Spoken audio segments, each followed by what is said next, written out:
निवडणुकीचा फॉर्म भरताना त्याच्या आदल्या दिवशी ज्या पद्धतीने एखाद्या मुलाखतीमध्ये त्यांनी ज्या पद्धतीने 2019 मध्ये त्यांनी केलेल्या कामगिरीचा उल्लेख करत होता, ही कुठेतरी काळजाला लागणारी गोष्ट होती।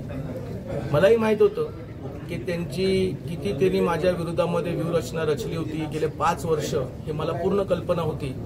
परंतु त्यांना जो कॉन्फिडन्स होता ना, हाच कॉन्फिडन्स मी माझ्या कार्यकर्त्यांसमोर मांडला आणि मी कार्यकर्त्यांनाही प्रश्न विचारला की आजपर्यंत माथाडीमध्ये मीही काम केलेलं आहे, अण्णासाहेब पाटलांचा मुलगा म्हणून एक मराठा चळवळीमध्ये महाराष्ट्रामध्ये काम करतो आणि अशा प्रकारे 2019 मध्ये जर माझा पराभव त्यांनी केला आणि त्या केलेल्या पराभवानंतर आता त्या अपेक्षा पूर्ण मागत असतील पाठिंब्याचं, तर कसं पाठिंबा द्यायचं?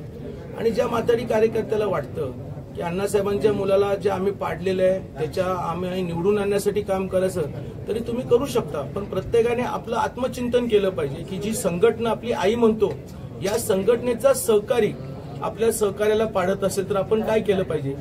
त्याच्यामुळं ही निवडणूक फार रंगत होणार आहे आणि ह्या निवडणुकीमध्ये बऱ्याचशा काही गोष्टी नंतर उघडकीस येतील। झालेल्या पत्रकार परिषदेत शिंदे असे म्हणाले होते की जर आरोप सिद्ध झाले तर मी अर्ज देखील भरणार नाही, मात्र त्यांनी आता अर्ज भरला। कसं झालं माहितीये का, आदल्या दिवशी त्यांनी ते वक्तव्य केलं, दुसऱ्या दिवशी त्या ठिकाणी अर्ज भरला आणि नंतर बाळासाहेब सोळसकर बरोबर त्यांनी पत्रकार परिषद घेतली। त्यांनी स्वतःच्या मनाला विचारावं, कारण ते जे ॲफिडेव्हिट मी जे वाचलं याचिकेकर्त्यांनी, त्याच्यामध्ये जर इतकं वाईट प्रकार लिहिलेला आहे आणि त्याच प्रकरणामध्ये त्यांनी अँटिसिपेटरी बेली घेतलेलं आहे, मग त्यांचं मन त्यांना मान्य करतं का? आणि जर त्यांना वाटतं की मी काय भ्रष्टाचार केला नसेल तर तुम्ही का घाबरताय? तुम्ही तुमचं काम करा ना। न्याय देवता पोलीस यंत्रणा त्यांची पूर्णपणे चौकशी करेल आणि त्याला निर्णय ते देतील, त्यांना घाबरायची काय गरज आहे? मग शौचालयामध्ये आत्महत्या करायला भाग पाडले असा आरोप खरं म्हणजे शशिकांत शिंदे वयाने मोठे आहेत, 5 वेळा खालच्या सभागृहाचे सदस्य राहिलेले आहेत आणि ते बालिश आहेत। आजपर्यंत त्या याचिकेकर्त्याचं तोंडही मी पाहिलेलं नाहीये, माझं तोंडही पाहिलेलं नाहीये। परंतु त्यांना अधिकची माहिती पाहिजे असेल तर नक्कीच आपण कोर्टाचेही कागदपत्र आपण त्या ठिकाणी पब्लिकली त्या ठिकाणी जर देऊ शकत असू तर आपण त्या ठिकाणी देऊ। ती व्यक्ती ज्यांनी केस माघार घेण्यासाठी परत फेर याचिका केली होती, त्याच्या अगेन्स्टमध्ये हायकोर्टाने सुमोटो त्या ठिकाणी इन्क्वायरी बसवलेली आहे, त्याच्यामुळे ह्याबद्दलही त्यांनी खुलासा करावा।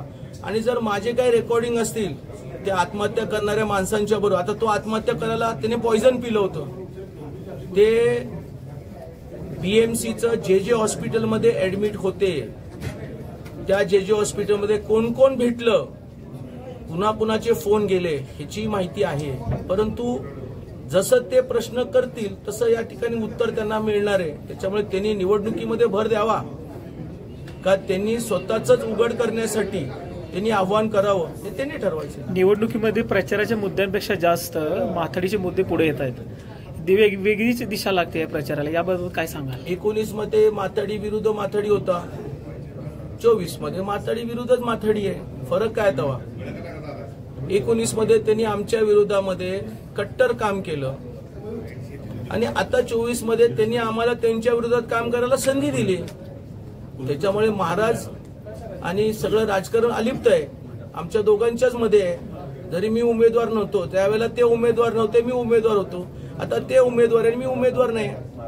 त्याच्यामुळे खरं म्हणजे ही निवडणूक देश पातळीवरच्या कामकाजाची असली पाहिजे, पण त्यांनीच ती ओढून घेतलेली आहे, मी सुरुवात नाही केली, त्यांनी केलेली आहे, त्यांनी ठरवावं काय करायचं। काय होतंय, आमदार महेश शिंदे आणि तुम्ही कुठंतरी उमेदवाराला डॅमेज करण्याचं एक हे होते, अशा पद्धतीच्या चर्चाही आहेत। सत्य लोकांपर्यंत आणणं हे जर डॅमेज शब्द असेल तर ते आम्ही करतोय।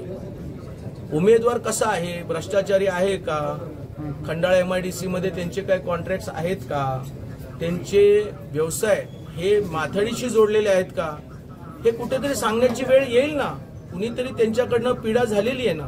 त्याच्यामुळे खरी परिस्थिती ही टप्प्याटप्प्यामध्ये येणारच आहे आणि ती आली पण पाहिजे।